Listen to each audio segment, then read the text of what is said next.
program contains material that viewers may find unsuitable for younger children. A parental control system is advised.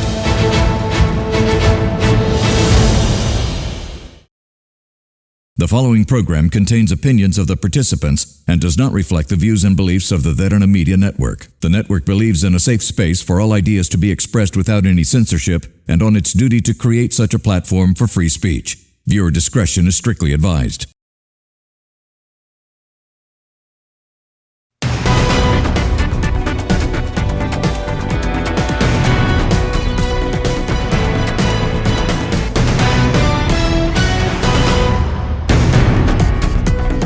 And welcome to another episode of TPS, the Public Square on Other Derana News Channel, where we discuss about the most relevant and pressing conversations that shape the political landscape of Sri Lanka.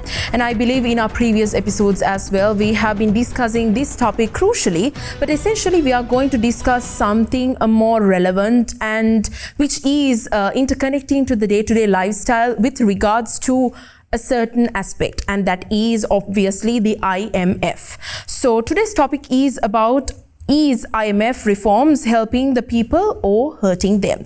So to discuss about this topic, I have two gentlemen over here. Towards my right, I have Mr. Damitha Wickramasinghe, representing the Sri Lanka Pudujana Peramuna. Welcome you. And also towards my left, I have Mr. Akalanka Senasinghe, representing the National People's Power. Welcome you as well. All right, gentlemen, so as we know, the Sri Lanka as a nation entered a 4-year extended fund facility agreement with the International Monetary Fund in 2023. Now, ever since then, we've come about to 2026, and obviously when we look about and we take about the reports, and also when we look back as to how it was and how it is now, there is a positive sentiment as well, and also there is a negative sentiment. And what the people have in their day-to-day life is a question about, despite the IMF being in support to the Sri Lankan ecosystem, they are still having issues in their day-to-day lifestyle. Be it taxes, be it whatever the way that they have to bring about their day-to-day life, they are suffering directly. And a question that comes about is, why is this burden still there despite the support of the IMF? And this is something that we need to break down, I believe, for the general public as well, because per their understanding and overview. So since the topic itself is a question, I'm going to first direct this question to you. Now, in your purview, in your opinion, just as much as the question poses, do you think the IMF reforms are helping the people, or is it hurting them? Well, Prashansa, first of all, thank you very much for having me. Before we get into the IMF agreement and the current state of the economy, let me start off by telling you a small story. So I met this entrepreneur who had been an ardent supporter of the NPP. He was actively working for the victory of Mr. Dissanayake and the NPP. So today we had a small discussion. That particular entrepreneur is in the business of providing lunch packets. He has sort of 10-15 outlets all around Colombo. So apparently now Mr. Disanayake's tenure is almost 1.5 years, right? So the particular outlets which have been selling about 500 packs a day, they have gone down to 150, right? So that is the real economic story in the ground, unfortunately. Whether the whole blame has to be put on the NPP or not, that we can debate. And coming back onto the IMF, I must of course remind my friend from the NPP, one of the most crucial and important promises of the NPP was to renegotiate the DSA, the Debt Sustainability Agreement, which has not come forth up to now.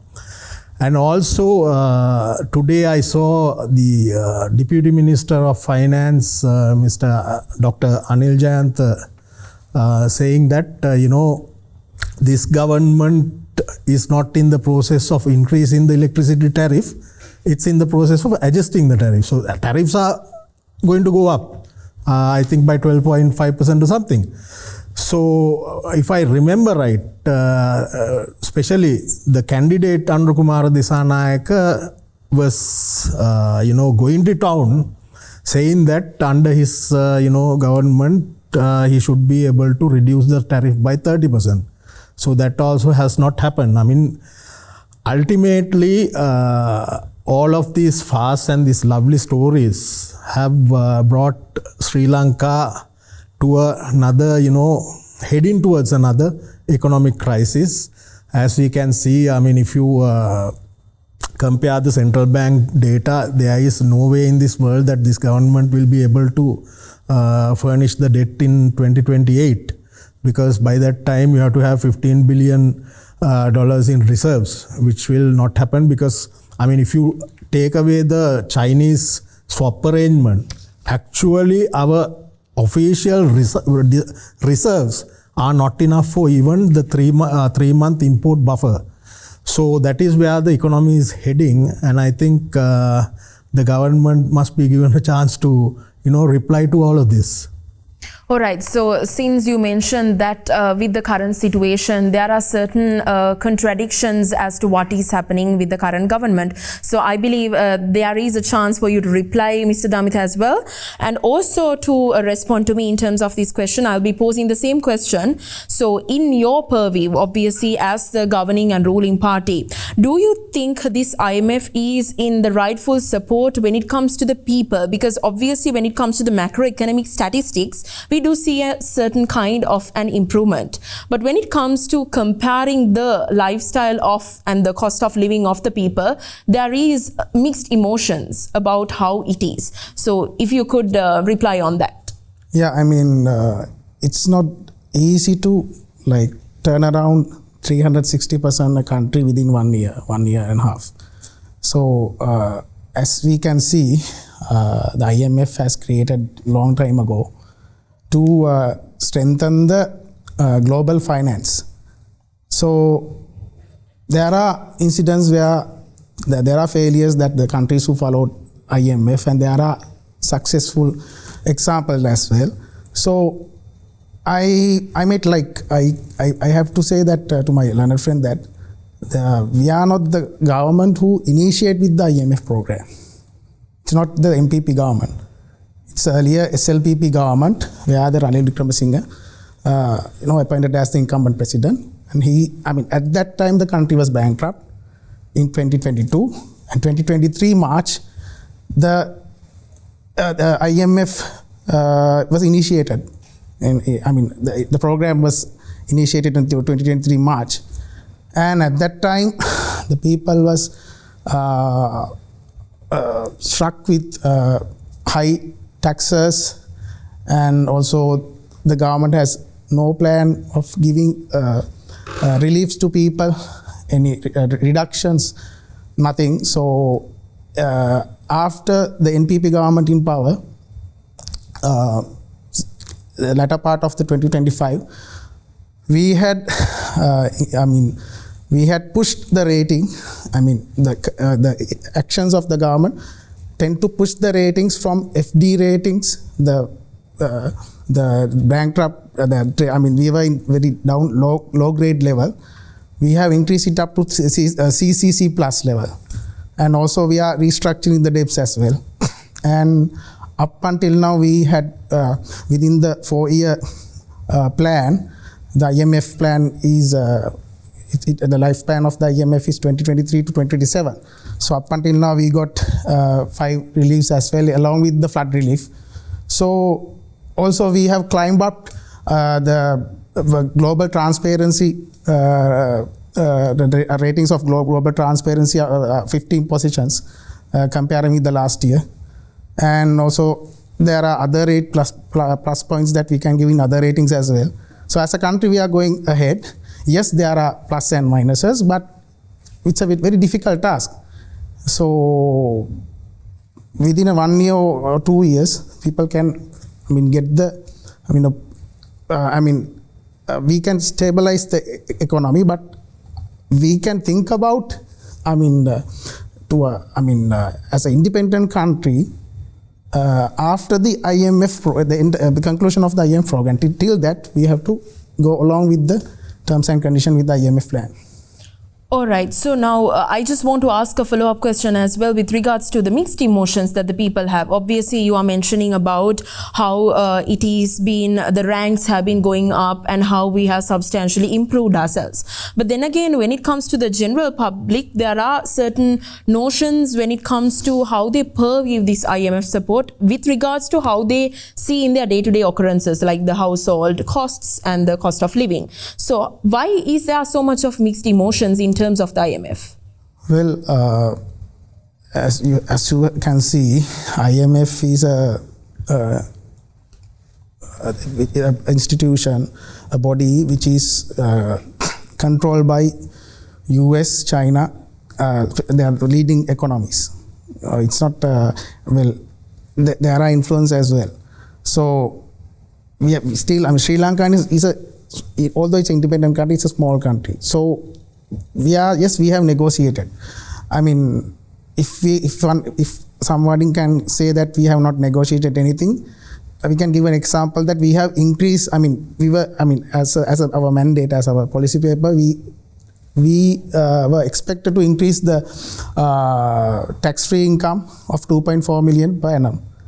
So we expected to increase that, but somehow we had increased it up to 1.8 million with the negotiation with the officials of IMF. So we have negotiated that part also, and also we decreased the electricity bill as well 18%. So there are some plus points as well. So as a NPP government, we are not trying to. We are always trying to give reliefs to the people. We always try to try to give tax reliefs, and also we have already increased the salaries of the government officials as well from the previous budget. And I have to remind you also that we had this is the first time in the all-time history. This is the maximum amount that we have. We got 1.2 billion increase of the from the tax income. So that is also a plus point. So the government, the budget deficits also, we have a plus number there. So in Sri Lankan history, there are only few occasions, but this is the most major and most higher rate we have achieved in last year. So and also we got a Ditwa. We got a draw. We had to face the Ditwa. We had to face the Ditwa cyclone as well. So by using that income, we have somehow managed to give the reliefs to the people as well.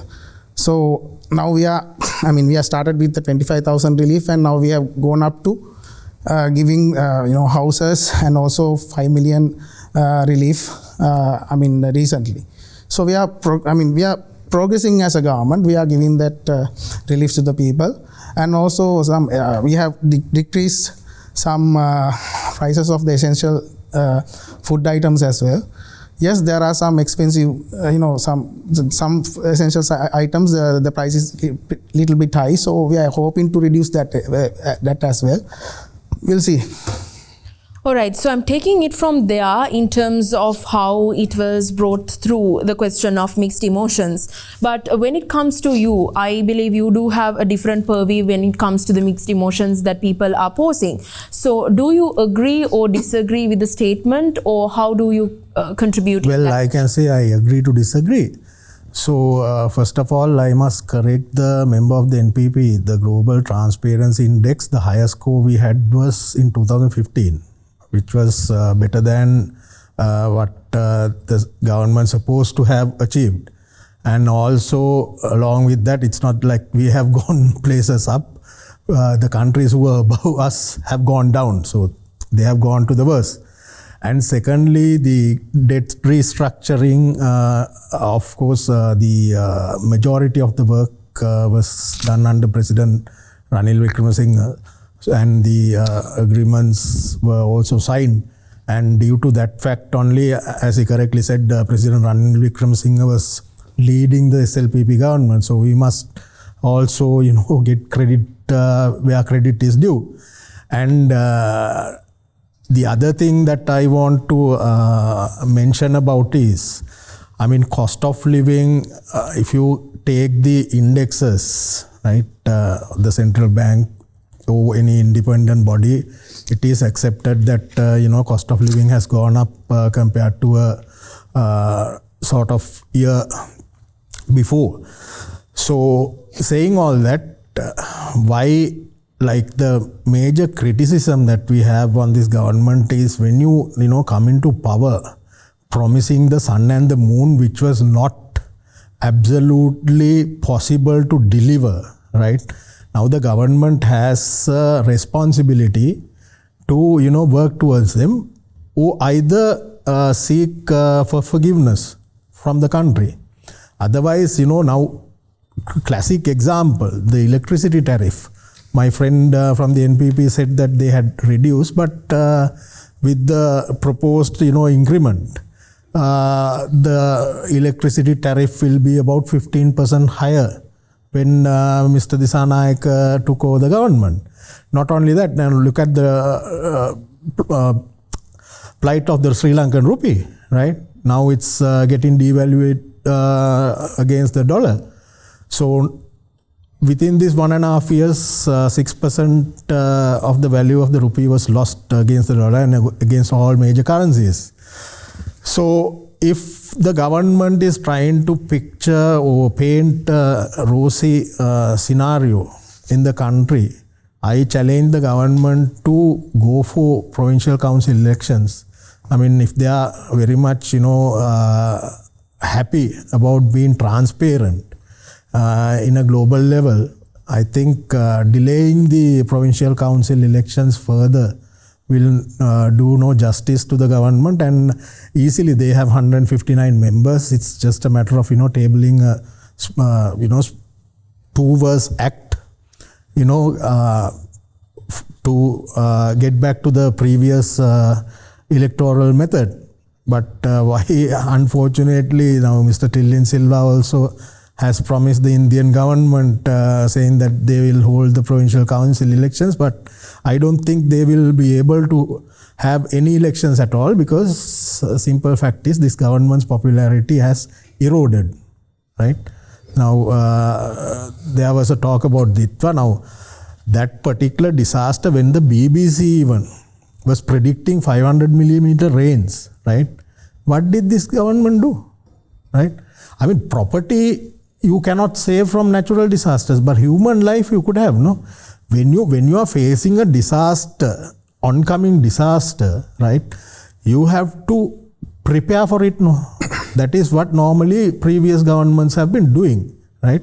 The political authority and the government officials, maybe before a week or at least a couple of days before, you have to set up the disaster relief camps and, you have to be active.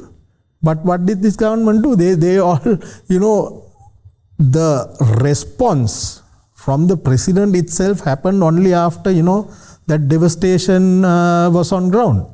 So this is why we always have been reiterating during the election times, you cannot have people who have not experienced to be put into government, right? This is, running a country is not a joke. Running a country is not something that you can learn on the job.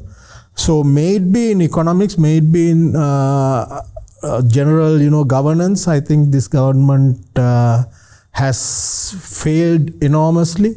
And the popularity also, has eroded, as I told you before. So I think it's going to be tough times for the NPP, but unfortunately it will be tough times for the country because of this, incapability.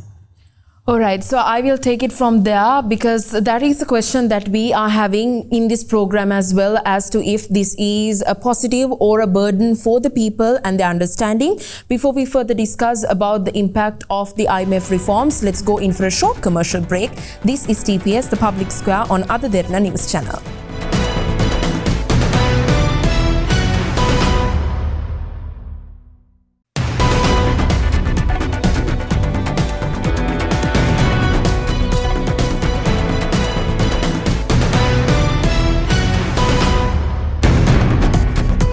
You're back with TPS, the Public Square on Ada Derana News Channel, and we were discussing as to how it is perceived by the common general public in terms of the IMF reforms, and I think it is substantially important to the political parties and the ruling government also to know how the people see these IMF reforms. So something that I want to ask from you, Mr. Senasinghe, is that now given that the 2026 budget, I believe it has emphasized the fiscal discipline and how y'all are going to meet the IMF targets as well. So now given that, since you all have mentioned it in the budget as well, but there are also certain criticisms over the VAT and how it is being implemented, because it directly affects the people as well.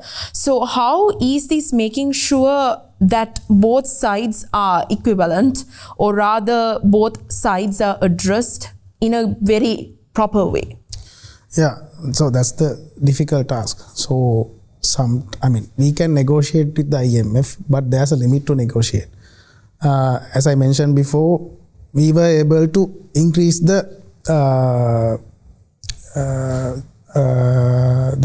level of 1.8 million per annum of tax relief. So earlier it was 1.2 million per annum. So we were able to increase that up to another 500,000. So, and apart from that, we have decreased the electricity bills as well. So, and also up until now we have completed the fourth review of the IMF as well.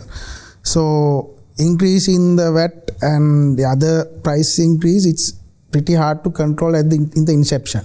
So we have to bring down the prices gradually as we progress in the IMF program, because whether we like it or not, we have to go forward with the IMF program, because I would say that since 2022, Sri Lanka still getting the assistance with the IMF. So Sri Lanka cannot, as a country, cannot go without the assistance of the IMF. So sadly, that's the reality. But with fulfilling, as you mentioned before, with fulfilling the fiscal targets and also establishing the anti-corrupted approach, and also especially also we have increased the tax collection as well, because people, this is the first time we got a larger amount of tax income. So people are paying the tax because frankly they believe the government. So that's the main reason. So we are comparing with the recent years, we have got the most maximum income in the last year from income taxes, and also from the revenue. We got the most, we got the big numbers last year. And also there are plus points that we can consider after we came into power as a government, compared with 2022. So we can't forget that Sri Lanka was a bankrupt country in 2022. So we have, with the effort of the government and with the fiscal discipline, we have managed to reach the CCC plus rating as a country. And also earlier the inflation was more than 50%. So there's a situation, we have come down to minus percent of inflation, and we have now it was stabilized into 5%, 4 to 5%, and we are continuing with that. And also the economic growth, earlier there was a minus percentage of economic growth at the time period of 2022 to 2023 rather, And after NPP came into power, after we came into power as a government, we have maintained the economic growth up to 5%. So, and also the foreign reserves. So earlier they have only 300 million US dollars as a foreign reserves. Now we have increased up to 6 million, 6.5 million. So we are maintaining that all, and also the value of the rupee.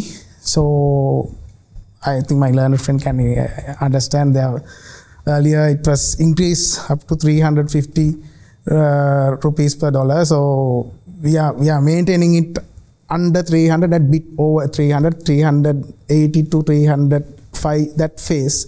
So that discipline also there. So there are plus points. Yes, so I'll take it from there. Now, since two statements were brought out as well, one thing is that the people are paying the tax because they trust the government, was one statement that was brought out. And also the other was the one that was mentioned now in terms of how it is in numbers and the progress. So Mr. Damitha, do you think these are substantially what you see through the people as well in their understanding, in their overview about how they see the government working around with IMF for the economic stability? Well, Prashansa, I think the NPP lies and lying is supposed to be a habit that runs through from top to bottom. I must correct my friend from the NPP. When Mr. Anurukumara Disanayaka took over power, the reserves was 6 billion. Now it's 6.3. So whatever little they have achieved is $300 million of increment in reserves. And also he was talking about a 50% inflation. I don't know where he was. Probably he must have been caved. When Ranil Wickramasinghe handed over the government, inflation was negative, right? 50% inflation was there during the crisis, right? When Mr. Disanayaka took over, inflation was negative, right? And also, I mean, if this government is bragging about collection of taxation, can this be a people-friendly government? From where do you collect tax? Are you collecting tax from other countries? Or are you collecting tax from, foreign nationals who are living here? Yes, you do. Some do pay tax, but all of the tax is coming through the people of this country. And this tax increment, my friend from the NPP must remember, came because of the simple fact that, vehicle imports were opened up, right? People were deprived of importing vehicles for 3 years, and they started importing like, it was like, they imported like crazy, right?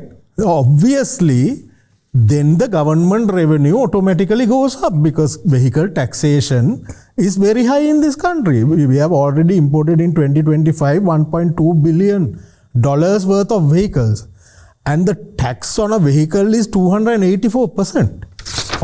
Naturally, the government revenue goes up. And saying all that, we have to also remember, now the government is bragging about having a surplus in the treasury.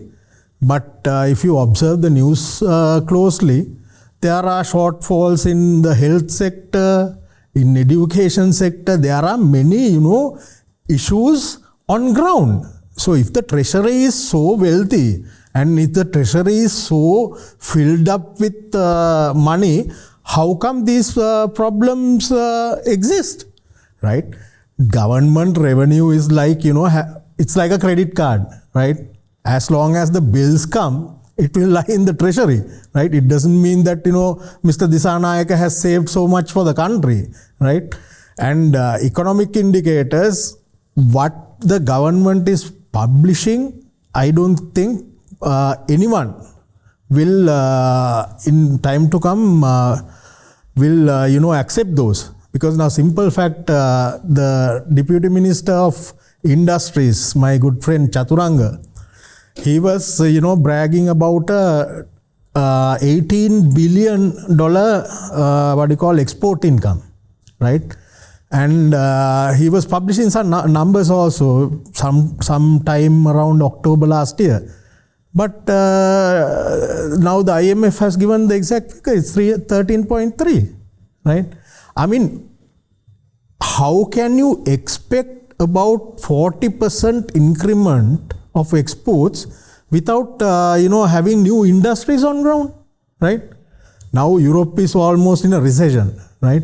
USA with this tariff issue, I don't know what President Donald Trump is going to do next, nobody knows, right? So garment exports, which is the bulk of our export revenue, has not even reached 5 billion, which has been the natural value before the crisis. And tourism also, I mean, how this government is failing to deliver is, now tourism, they said that, we achieved the 2.2 million number of arrivals. But if you look at the inflow, it is less than the 2018 figure. 2018, we had 4.2 billion inflow from tourism. Today is standing somewhere around 3.4 billion. So it's not, Prashant, it's not the amount of tourists that you bring in, right? If you bring in tourists who are here to, have a holiday and, have an occupation on site, right? Those kind of tourists, this country can't afford, right? So I think what has happened is the concentration where the market identification under this government has not happened. And I'll give you a classic example now. We are talking about tourism development. I remember right after President Disanayaka came into office, there was a press release from the President's office stating that China committing to send 5 million tourists in the year 2025. So we must ask, where are the 5 million? Where did they come? Did they come were they visible on ground? Or were they, planning to come? Or were they invisible? So these kind of things, I think the public, the people of this country must hold this government into account. We have been, they have been lying and picturing a rosy scenario which was never able to deliver. So I think unfortunately or fortunately, this country did a grave mistake. Now look at Bangladesh, right? Bangladesh, all the agitation was done by the students. The people chased them out in the elections, right? And Bangladesh National Party came into power with 2/3 majority, right? So at least, we say Bangladesh has a lower literacy. I doubt about a higher literacy in Sri Lanka, the way things are going. So I think the government better get their act together. I don't think they will last long. All right, so that is a question that I believe the general public has as well. And with regards to that, I wanted to mention how it is important for us to understand how the general public understands and how they feel about the IMF reforms, because the bigger picture might be very complex. But then again, navigating through it and making sure it's friendly towards the day-to-day lifestyle and also the economy that we are directly getting impacted is something that is more substantially important as well. So we are moving on to the final segment, and before that, let's go in for a short commercial break. This is TPS, the Public Square on Ada Derana News Channel.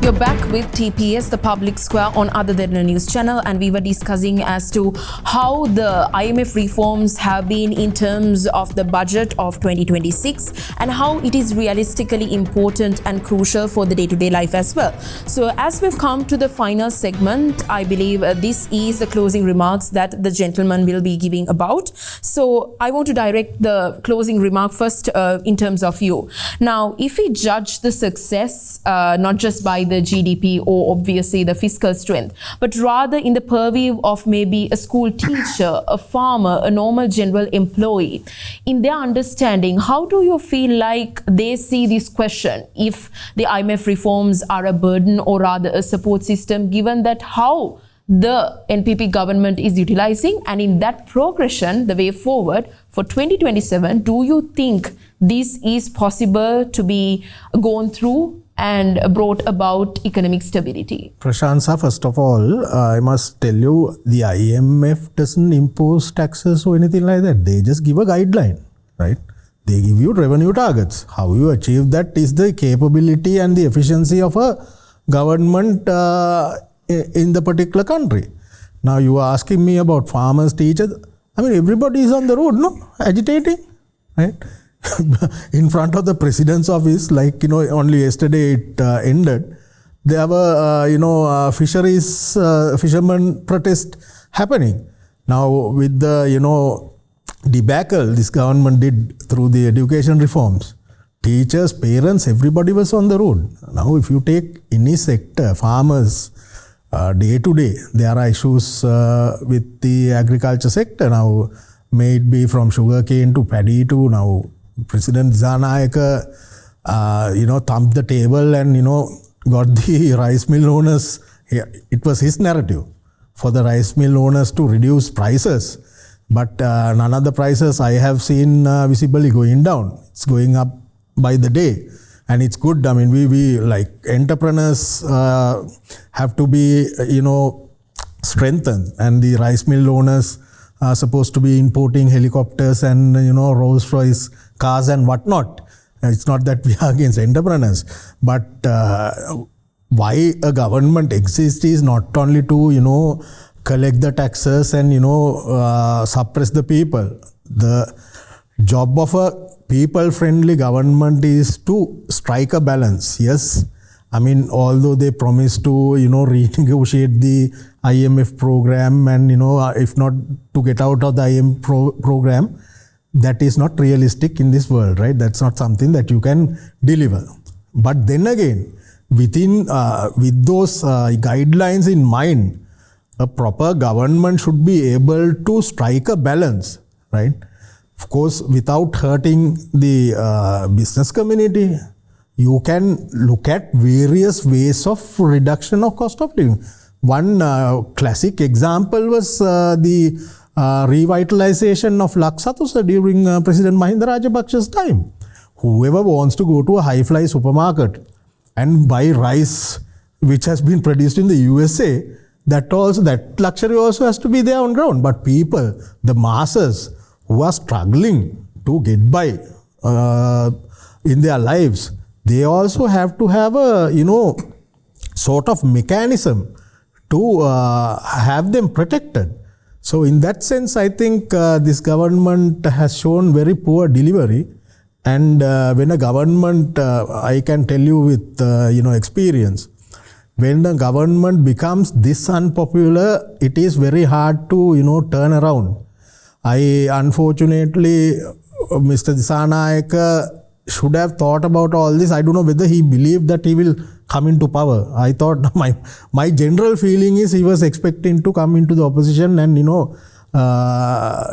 learn at it and, get into government. But for his misfortune and the misfortune of the country, the NPP has come to power and the delivery is mediocre, if I say. And I think it's going to be tough times ahead for the country as well as the government.